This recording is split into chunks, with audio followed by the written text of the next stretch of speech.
জোহার এবং নমস্কার প্রত্যেকে। আজকের ভিডিওটা বাংলার বানানোর কারণ এটাই যে অনেক জিজ্ঞাসা এসেছিল কমেন্ট বক্সে এবং ইনবক্সে যে United Forum of All Adivasi Organisation কেন এই বয়কট ডেকেছে। মানে 9ই আগস্ট প্রোগ্রাম যেটা সরকারিভাবে হচ্ছে, এই সরকারি প্রোগ্রামকে United Forum of All Adivasi organisation, যেটা সংক্ষেপে ইউফাও, এই সংগঠন কেন বয়কট ডেকেছে এই নিয়ে আমি একটা পোস্ট করেছিলাম সোশ্যাল মিডিয়াতে এবং অনেকে পোস্ট করেছিল এই বিষয় নিয়ে।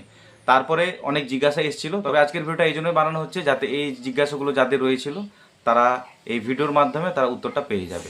এই প্রশ্নটা শুধু সাঁওতাল জনগোষ্ঠী বা আদিবাসী জনগোষ্ঠীর ছিল না, অন্যান্য জনগোষ্ঠীরও ছিল বলে আজকের ভিডিওটা বাংলায় করা হচ্ছে।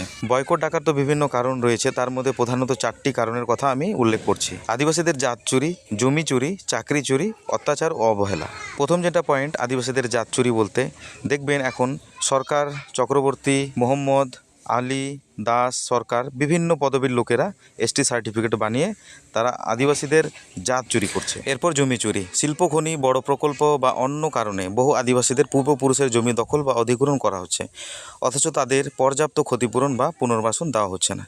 এরপরেও আরও দেখবেন ফেক এসটি সার্টিফিকেট বানিয়ে নিজেকে ট্রাইবাল বলে ঘোষণা করে প্রকৃত আদিবাসীদের জমি নিজেদের নামে রেজিস্ট্রেশন করে নিচ্ছে।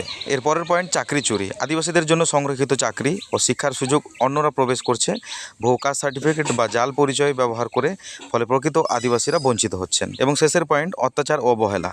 আদিবাসী সমাজের উপর অন্যায় সামাজিক বৈষম্য ও শোষণ চলমান, কিন্তু প্রশাসনের পক্ষ থেকে তার সঠিক প্রতিকার নেই।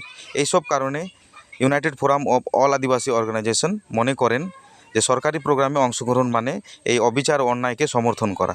তাই তারা প্রতিবাদ স্বরূপ সরকারি প্রোগ্রাম সম্পূর্ণভাবে বয়কট করেছে।